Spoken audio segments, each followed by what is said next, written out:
ಅರ್ಧರಾತ್ರಿ ಮತ್ತೆ ಮತ್ತೆ ಬರ್ತಿದ್ದ ಮಿಸ್ ಕಾಲ್, ಬೆಳಗ್ಗೆ ಎದ್ದು ನೋಡಿದ್ರೆ ಬ್ಯಾಂಕ್ ಅಕೌಂಟ್ ನಲ್ಲಿ ಇದ್ದ ಹಣ ಮಂಗಮಾಯ.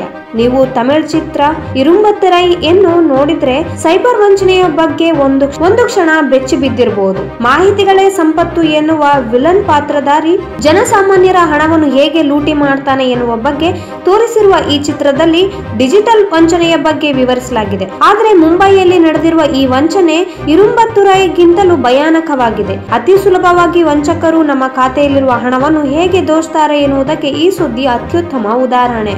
ಇಲ್ಲಿನ ಮಹೀಮ್ನ ಉದ್ಯಮಿಯಾಗಿರುವ ವಿ ಶಾ ಅವರ ಮೊಬೈಲ್ಗೆ ಡಿಸೆಂಬರ್ 27-28 ನಡುವೆ ಅಂದ್ರೆ ರಾತ್ರಿ 2 ಗಂಟೆ ಸುಮಾರಿಗೆ 6 ಮಿಸ್ ಕಾಲ್ಗಳು ಬಂದಿತ್ತು. ಅದರಲ್ಲಿ ಒಂದು ಕರೆಯ ಡೈಲಿಂಗ್ ಕೋಡ್ ಬ್ರಿಟನ್ನದ್ದಾಗಿತ್ತು. ಬೆಳಗ್ಗೆ ಈ ಕರೆಗಳನ್ನು ನೋಡಿದ ಶಾ ಆ ಸಂಖ್ಯೆಗಳಿಗೆ ಕರೆ ಮಾಡಿದ್ದಾರೆ. ಆದ್ರೆ ಆ ಸಿಮ್ ಕಾರ್ಡ್ ಡಿಆಕ್ಟಿವೇಟ್ ಆದ ಬಗ್ಗೆ ತಿಳಿದು ಅವರು ಆಘಾತಕ್ಕೊಳಗಾಗಿದ್ರು. ಕೂಡಲೇ ಸಿಮ್ ಸರ್ವಿಸ್ ಪ್ರೊವೈಡರ್ಗೆ ಕರೆ ಮಾಡಿದಾಗ ಶಾ ಅವರ ಮನವಿಯ ಮೇರೆಗೆ ಸಿಮ್ ಡಿಆಕ್ಟಿವೇಟ್ ಮಾಡಲಾಗಿದೆ ಎನ್ನುವ ಮಾಹಿತಿ ಲಭಿಸಿತು. ಇದರಿಂದ ಸಂಶಯಗೊಂಡ ಶಾ ಬ್ಯಾಂಕ್ಗೆ ಭೇಟಿ ನೀಡಿ ತನ್ನ ಖಾತೆಯಲ್ಲಿರುವ ಮೊತ್ತದ ಬಗ್ಗೆ ವಿವರಿಸಿದ್ರು. ಬ್ಯಾಂಕ್ ಸಿಬ್ಬಂದಿ ಹೇಳಿದ ಮಾಹಿತಿ ಕೇಳಿದ ಶಾ ಅವರಿಗೆ ಒಂದು ಕ್ಷಣ ಸಿಡಿಲು ಬಡದಂತಾಯಿತು. ಅವರ ಕಂಪನಿಯ ಖಾತೆಯಲ್ಲಿದ್ದ 1.86 ಕೋಟಿ ರೂಪಾಯಿಗಳನ್ನು ವಂಚಕರು ದೋಚಿದ್ರು. 28 ಟ್ರಾನ್ಸಾಕ್ಷನ್ಗಳ ಮೂಲಕ 14 ಖಾತೆಗಳಿಗೆ ಅವರ ಹಣವನ್ನು ವರ್ಗಾಯಿಸಲಾಗಿತ್ತು.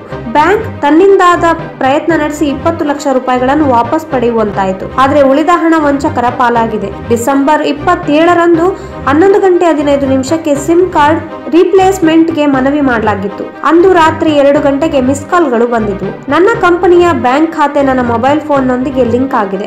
ಆದ್ರೆ ನನ್ನ ಖಾತೆಯನ್ನು ಇಷ್ಟು ಸುಲಭವಾಗಿ ಬರಿದು ಮಾಡುತ್ತಾರೆ ಎಂದು ನಾನು ಕನಸಿನಲ್ಲೂ ಎಣಿಸಿರಲಿಲ್ಲ ಎಂದು ಶಾ ಹೇಳ್ತಾರೆ. ಈ ಬಗ್ಗೆ ಬಿಕೆಸಿ ಸೈಬರ್ ಕ್ರೈಮ್ ಪೊಲೀಸ್ ಠಾಣೆಯಲ್ಲಿ ಎಫ್ಐಆರ್ ದಾಖಲಾಗಿದೆ. ಶಾ ಅವರ ಯೂನಿಕ್ ಸಿಮ್ ನಂಬರ್ ಪಡೆದ ವಂಚಕರು ನಂತರ ಸಿಮ್ ಸ್ಟಾಪ್ ನಡೆಸಿದ್ದಾರೆ.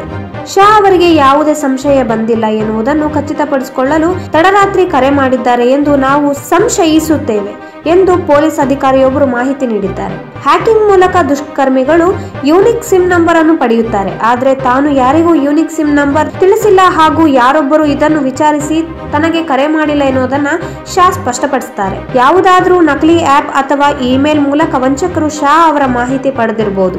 ಅಸುರಕ್ಷಿತ ವೆಬ್ ಕನೆಕ್ಷನ್ ಗಳನ್ನು ನೀವು ಬ್ರೌಸ್ ಮಾಡಿದ ಪ್ರತಿಯೊಂದು ಬಾರಿಯೂ ವಂಚಕರು ನಿಮ್ಮೆಲ್ಲ ಡಾಟಾವನ್ನು ಪಡೆಯುತ್ತಾರೆ ಎಂದು ಪೊಲೀಸ್ ಅಧಿಕಾರಿಗಳು ತಿಳಿಸಿದ್ದಾರೆ. ಇನ್ನು ಈ ವಿಡಿಯೋದ ಬಗ್ಗೆ ನಿಮ್ಮ ಅಭಿಪ್ರಾಯವನ್ನು ನಮಗೆ ಕಮೆಂಟ್ ಬಾಕ್ಸ್ ನಲ್ಲಿ ತಿಳಿಸಿ. ಇನ್ನು ಈ ಅತ್ಯುತ್ತಮವಾದ ಮಾಹಿತಿಯನ್ನ ಶೇರ್ ಮಾಡೋದನ್ನ, ಲೈಕ್ ಮಾಡೋದನ್ನ ಮರಿಬೇಡಿ. If you like this video ಬೇಗ ಲೈಕ್ ಮಾಡಿ, ಕಾಮೆಂಟ್ ಮಾಡಿ, ಶೇರ್ ಮಾಡಿ ಹಾಗೂ ಯೋಯೋ ಟಿವಿ ಕನ್ನಡವನ್ನು ಸಬ್ಸ್ಕ್ರೈಬ್ ಮಾಡಿ.